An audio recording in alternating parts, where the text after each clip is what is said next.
So Conn Brown Harbor in Aransas Pass will see some much-needed improvements. It's thanks to a $5 million grant the city was just awarded. Our Bill Churchwell tells us about the upgrades that will soon start.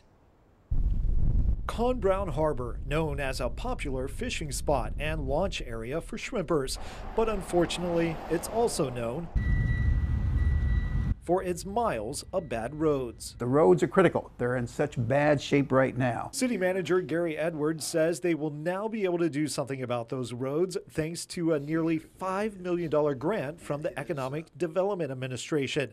The money will be used to pay for new roads with curbs throughout the harbor. Also adjacent to it will be a bike trail.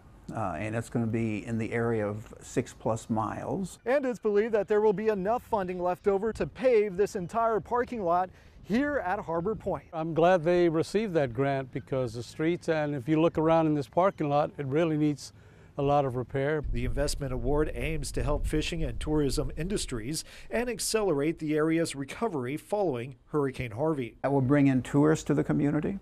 And to this region. The upgrades are also expected to help with future development of the 127 acres around the harbor. It is, as we understand it, the last undeveloped piece of public property in the entire coastal bend area.